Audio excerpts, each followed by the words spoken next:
It was night, the road was dark, and a man drove without imagining that his fate was about to end in an abyss. But at the moment when all seemed lost, something supernatural happened. A miracle interrupted the tragedy and changed his life forever. What happened that night is proof that there are angels among us, and today you will discover this story. The clock was nearing 11:30 at night. Michael drove in silence, trying to fend off exhaustion with the faint music barely audible. Over the sound of the tires and the light rain on the windshield, the road seemed endless, deserted, just him and the car navigating the wet curves of southern England. It was the kind of night that left any traveler uneasy, as if the darkness had decided to become a companion. Then the unexpected happened. Abruptly, a white bird appeared out of nowhere and flew directly in front of the windshield. The visual impact was so close, it seemed to touch the glass. The shock was immediate, a jolt that made his muscles react before his mind could process it. His foot slammed on the brake with full force, and the car skidded on the wet asphalt. His body was thrown against the seatbelt. The screeching of the tires echoed loudly, and for a few seconds it seemed everything would spiral out of control. The vehicle came to a sudden stop, jolting Michael forward and back as if time itself had frozen. His panting breath revealed the magnitude of the scare. The question pounded in his mind. Why would a bird cross so close so suddenly? Still dazed, it was at that exact moment that something impossible occurred. A blinding light, like a beam with no explanation, illuminated the road ahead. There were no headlights from other cars, no houses, nothing to justify the glow. But the darkness parted for a few moments, and the scene became clear. The road simply vanished a few meters ahead. There, where there should have been continuity, a deep abyss opened, the result of a hurricane that had ravaged the region days earlier. The asphalt had collapsed, turning the road into a massive crater. One more second on the accelerator, and the car would have plunged straight into that void. His heart raced, each beat a reminder that death had been just a step away. His hands still trembled on the steering wheel, unable to let go. His legs faltered as he finally managed to open the door. The cold wind brought the smell of wet earth, reinforcing the reality before him. As he approached the edge, his body shuddered. The sight was terrifying. The dark hole opened like a hungry mouth ready to swallow anything that passed. The silence was broken only by the sound of water trickling over the rocks below. The proximity of tragedy was overwhelming. A few more seconds, and he would have been lost. It was impossible not to imagine the car plummeting, the glass shattering, his body crashing against the rocks. But instead, he was alive, standing just meters from death. This realization was so powerful that tears came without warning, like a dammed river suddenly finding release. The thought persisted. This was no accident. The bird crossing the windshield, the instinctive reflex, the stop at the exact moment, the light revealing the crater. Each detail formed a sequence impossible to ignore. It was as if the heavens had decided to intervene directly. It was as if someone had said, "Your time has not yet come." His knees buckled, and he fell to the wet ground, unconcerned with the expensive suit now mingling with the mud. His hands covered his face as his voice, choked and trembling, uttered simple words, "Thank you." For the first time in years, the prayer was not automatic or rehearsed. It was genuine, visceral, born from a soul that had just been saved. Memories of childhood flooded his mind, his mother teaching him verses, the simple songs of the church, the promise that angels watch over God's children. How many times had he doubted this? How many times had he chosen to believe only in the strength of his own arm? And yet on that road, in the midst of darkness, the promise had come true before his eyes. Many would call it luck, others coincidence. But those who have stood face to face with death and returned know there is something more. There is an invisible hand that interrupts tragedies. And that night, Michael became a witness to a living miracle. His heart, once empty, now burned with a forgotten flame. It was as if an entire life had been, interrupted only to be rewritten. The abyss, which should have marked the end, became the setting for a new beginning. Here at Are There Angels Among Us? Every video is more than a story. It's a living testimony that the supernatural walks among us. If you believe angels are still present and want to be part of this journey of faith and mystery, subscribe now and activate the notification bell. Because with every new video, you may discover that the impossible is real. If someone had asked back then whether Michael Turner was a man of faith, The answer would have been simple, no. The adult many knew no longer carried the spark in his eyes of someone who believed in something beyond what could be seen. But to understand the experience he would live years later, one had to go back to his origins. Because before the skeptical man, there was a boy shaped by faith. Michael was born into a simple but steadfast Christian home. His mother, the daughter of pastors, was the spiritual heart of the family. It was she who, when he was young, took him by the hand to the small-town church, where the wooden pews carried the scent of old varnish, and the congregation's voices echoed songs of love, hope, and eternity. He grew up immersed in that environment. To many, he was the diligent boy who memorized verses with ease and stood out in the children's choir. Faith wasn't just something he heard, it was something he lived. On Sunday mornings, his childish voice blended with those of other youths, filling the hall with simple yet heartfelt melodies. Back then he believed without questioning. He believed because he saw his mother praying on her knees, because he felt peace in the services, because believing came naturally. It was as if heaven was as close as the ceiling of the little chapel, but time passed, childhood faded, and with it, the simplicity of unquestioning faith. When he reached adolescence, his curious mind began seeking new horizons, and it was during the transition to university life that everything started to change. At university, Michael encountered a world that seemed far more sophisticated than the church gatherings of his childhood. Eloquent professors presented modern theories. Friends challenged everything he had learned. Long debates filled the nights in the dining hall, and the answers that were once clear became murky. Faith, which was no longer nurtured, began to fade under the avalanche of new ideas. It was as if the old truths no longer had a place in the academic world he now inhabited. Those who spoke of heaven or hell were seen as naive, outdated. Those who said God controlled history were labeled complacent. The trend was to believe only in reason, only in what could be touched. Michael dove into this new universe. The arguments were seductive. Everything that happens is the result of human choices, nothing more. Destiny is merely consequence.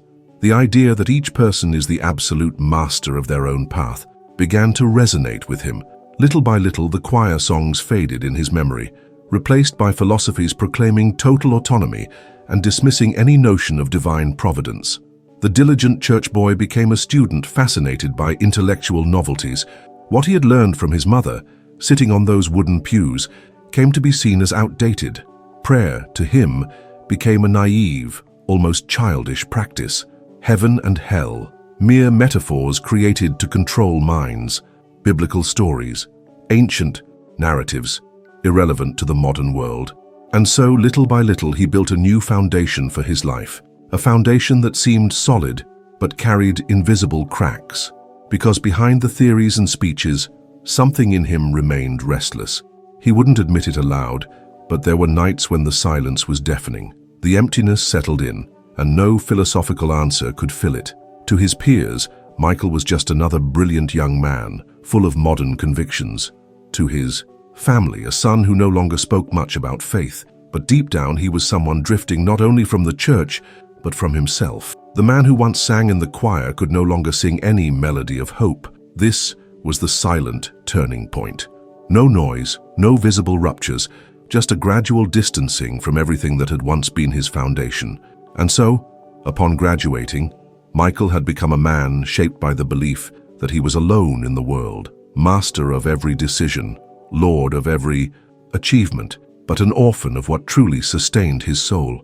The more a man fills himself with himself, the more he empties himself of God. Michael, too, believed he could walk alone, until he discovered he was always cared for, even in silence. And you? Have you ever felt like this? Lost but still guarded? Write in the comments just one Amen as a sign that you too recognize this care. In that small church where he grew up, Michael witnessed things that books could never explain. The building was modest, with peeling walls and worn wooden pews, but within it was something no luxurious architecture could offer, the living sensation of God's presence. It was in that simple environment, lit by dim bulbs and warmed by fervent prayers, that his childhood faith flourished like a lit flame. Often, sitting beside his mother, he saw people rise in tears to approach the altar during services. Men marked by alcoholism, women burdened with pain, families who no longer spoke to one another, all there on their knees before the altar. And what seemed impossible to human eyes began to happen. The pastor would raise his voice in sincere prayer, and the atmosphere seemed to shift. It was as if a silent peace invaded every corner of that sanctuary, a peace Michael felt even in his childish body. There were testimonies he never forgot. A woman who had suffered for years from intense pain and could barely walk. After a prayer service, she rose with renewed strength. A young addict who week after week arrived broken and left changed until he was completely freed. And the families, so many families torn by fights and distrust, but after nights of prayer, restored before everyone's eyes. For Michael, each service was like watching living pages of miracles being written before him. Those experiences marked his childhood. He himself had felt something he couldn't describe, a warmth coursing through his body during worship, a certainty that someone greater was there, touching every heart. Deep down, he knew it wasn't imagination. Children may be impressionable, but they also sense when something is real. And Michael was convinced that what he experienced in that simple church was real.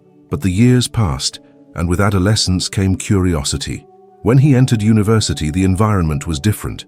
Articulate professors presented rational theories that seemed to dismantle all his memories of faith. Intelligent young people, full of convictions, laughed at. Those who believed in miracles, calling them coincidences or collective illusions, that shook him. For the first time, he wondered, could everything he saw in childhood have been mere suggestion?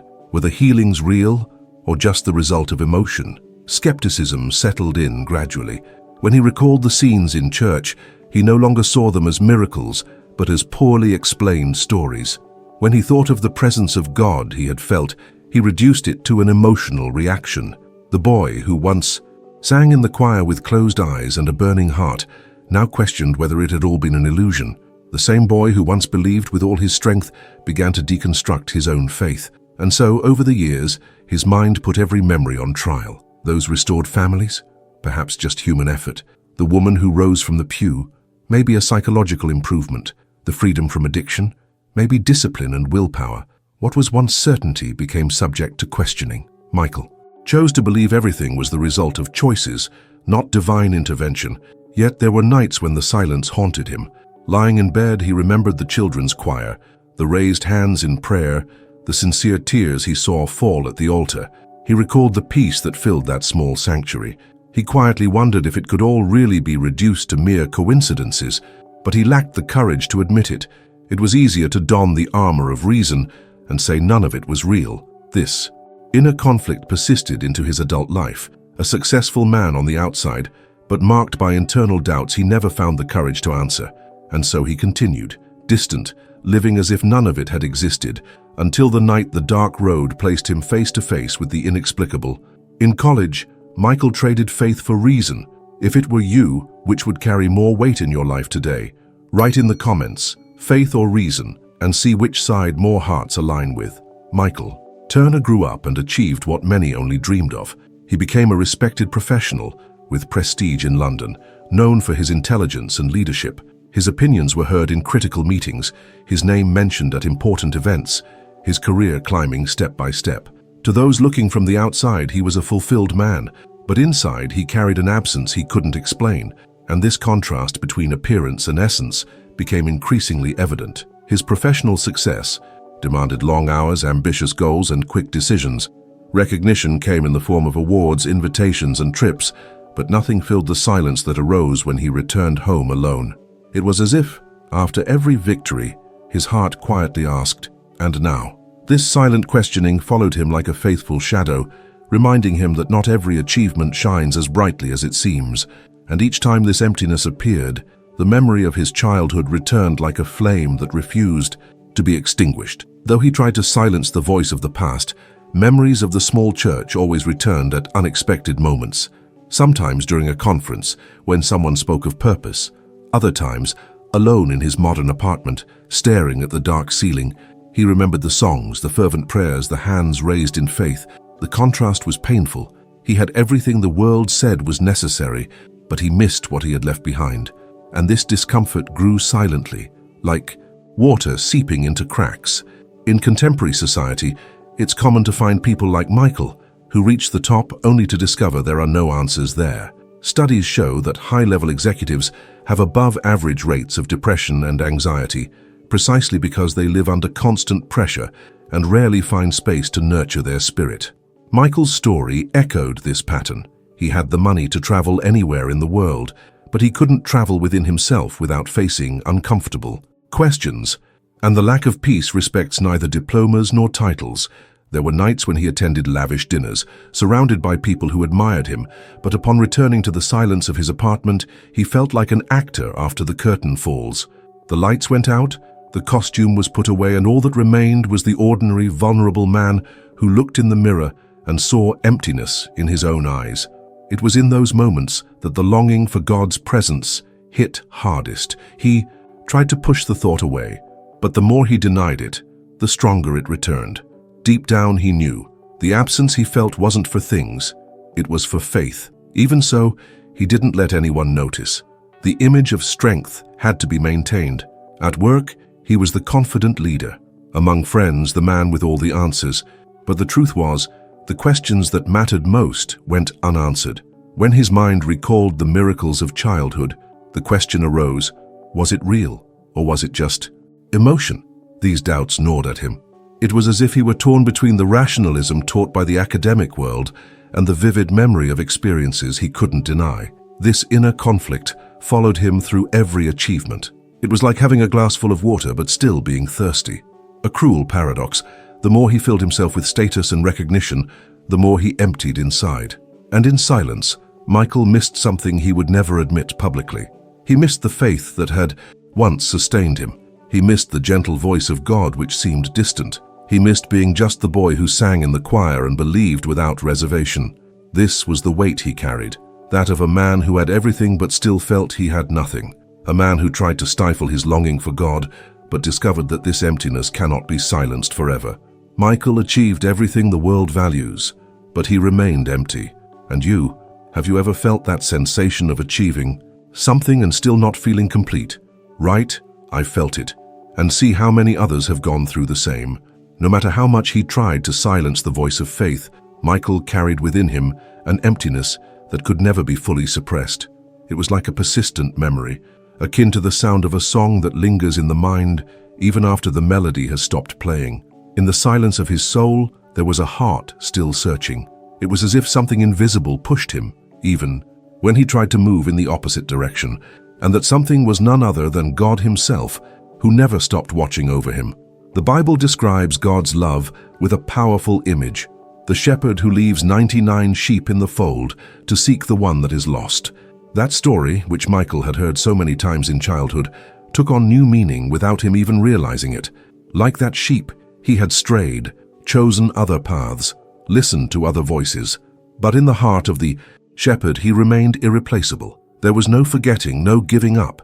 It was only a matter of time before the search became a reunion. Many think that turning away from God is final, but they don't understand that there is a call that never falls silent. How many people have tried to fill their souls with work, relationships, or achievements, only to find in the end that nothing is enough? This is the voice of God, gentle but firm, reminding us that without Him, the human heart never finds rest. That's exactly what happened to Michael. Behind the packed schedule, the social prestige, and the seemingly unshakable rationality, there was a heart silently crying out for reunion, and God answers hearts that cry out. During that period, a series of seemingly ordinary circumstances led him to that nighttime trip to southern England, a last-minute meeting, a chosen route for convenience, a schedule decided on a whim. Nothing seemed out of the ordinary, but in the perspective of eternity, every detail was aligned. It wasn't chance, it was providence. It was the shepherd guiding the sheep back to the fold. There are moments in life when coincidences stack up so precisely they become impossible to ignore. How many times has an unexpected conversation, a timely phone call, or even an inconvenient delay revealed itself to be part of something much greater? Michael's story followed this divine logic, seemingly ordinary steps that, in truth, were guided with purpose. And without realizing it, he was walking toward the moment when he would not only see the danger before him, but also rediscover the hand that had always protected him. When the heart calls, God answers.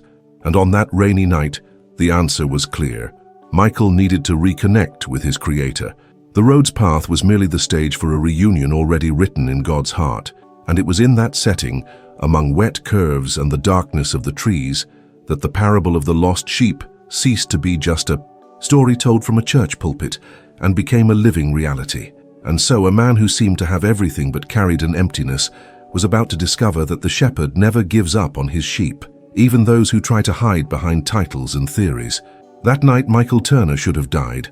All the elements were aligned for a tragic outcome: the dark road, the light rain, the rush to arrive, the accumulated exhaustion, the lack of signage after a recent natural disaster. It was as if the entire scene conspired against the continuation of his life, but the fate that seemed certain was interrupted by something unexpected. And that detail changed the course not only of that trip, but of his entire story. Studies on accidents show that mere seconds decide between life and death. A half-second delay in reflex, a brake pressed too late, a distracted glance can cost everything. That night, Michael was seconds away from becoming another statistic in traffic reports. The road was set, like an invisible trap, ready to swallow another unsuspecting soul. But what could have been just a number became a living testimony, and it was precisely this contrast that gave the experience even greater weight. The way it all happened left no room for the word coincidence. A bird crossing the windshield in the middle of a rainy night, the instinct that made him slam on the brake, the light that revealed the danger ahead. Each piece seemed part of an invisible script, and in that script, Michael's life would not end there. What was meant to be the end became a beginning, and that detail haunted him afterward.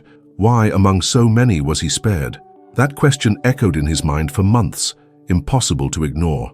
How many times have we heard stories like this?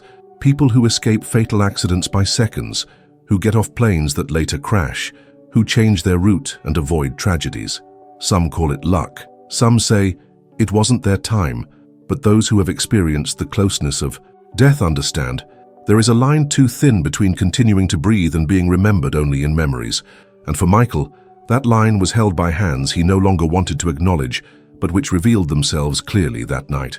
It was impossible not to think about what would have happened if he had driven just a few meters further.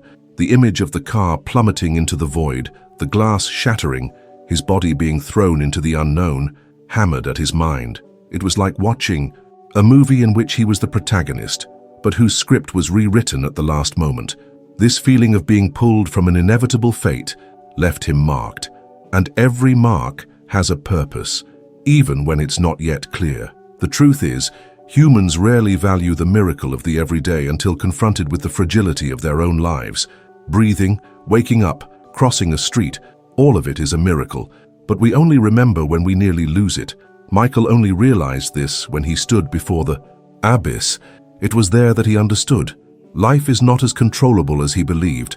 No matter how many plans or certainties he had, existence is sustained by something greater, and recognizing this was the beginning of the transformation he didn't yet know he was about to undergo. That night, Michael Turner should have died, but he didn't. The story that seemed destined to end in silence became a voice, and from that moment, nothing within him would remain the same. The miracle wasn't just surviving. The true miracle was awakening to the reality that God still cared for him, even when he no longer believed. How many of us have escaped something worse by mere seconds? Have you ever lived a moment when you felt supernaturally protected? If so, write, "I was protected," and join those who have also experienced this care. The silence of that night was heavy. The cold wind stung his face, carrying the smell of wet earth rising from the abyss. The car was still parked behind, its headlights illuminating a jagged stretch of road. But Michael no longer saw the car, the trees, or the light rain falling. All he saw was the dark crater before him, and it was there, inches from death, that his body gave in. He fell to his knees. The mud soaked his expensive suit, the one that symbolized status and success in business meetings. For the first time, vanity lost all meaning. There was no audience to impress, no stage to uphold an image of strength. There was only a broken man before the miracle he had just witnessed. And from this contrast, something he had lost long ago was born: sincere tears. He cried like a child. He cried like someone who had been running for years, but now had nowhere left to flee. The tears mixed with the rain streaming down his face, and each sob carried the pain of a life distanced from God. After so long, these weren't automatic words or memorized phrases. They were living words, born from the depths of his soul. For the first time in years, he prayed for real. This scene echoes the experience of so many who only find the right words when standing at the edge. It's curious how prayer often reappears only when humans recognize their own fragility. Michael had always believed he was in control, but now he understood. Control was just an illusion. The edge of the abyss laid bare the reality that life is sustained by invisible hands, and recognizing this was the beginning of a reunion. In the middle of his prayer, he didn't ask for material things or seek rational explanations. The only word he could repeat was, "Thank you. Thank you for life. Thank you for deliverance. Thank you because there was still a chance to start over." Gratitude was the first bridge between him and God after so many years of silence. This simplicity is what gives prayer its authenticity. It doesn't need to be long or sophisticated.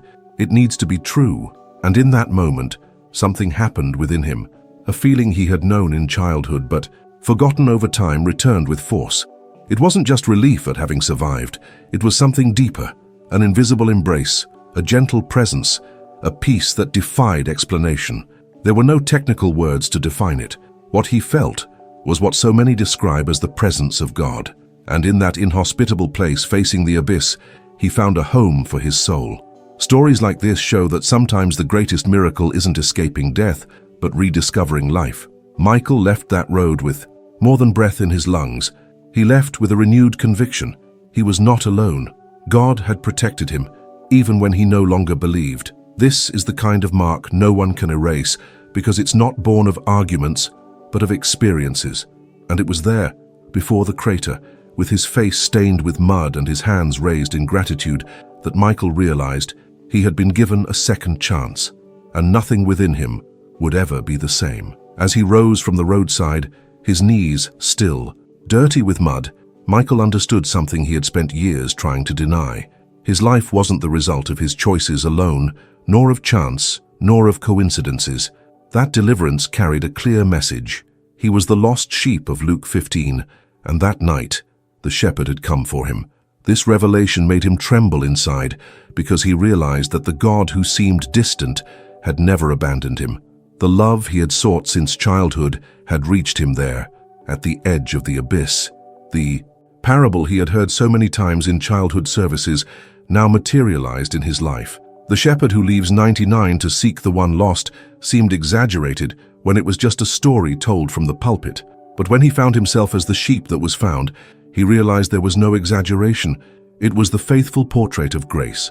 Grace that spares no effort, calculates no risks, and goes to the most unlikely places to rescue those who no longer believed in themselves. And this awareness became the turning point in his heart. At that moment, he also recalled the words of Psalm 91, "He who dwells in the shelter of the Most High will rest in the shadow of the Almighty." That verse, memorized as a boy, rang like a living voice in his mind. He no longer dwelt in that shelter, having chosen other paths, but God, in His mercy, continued to offer rest and protection. The avoided accident was proof that the promise still stood, even when faith seemed to have faded.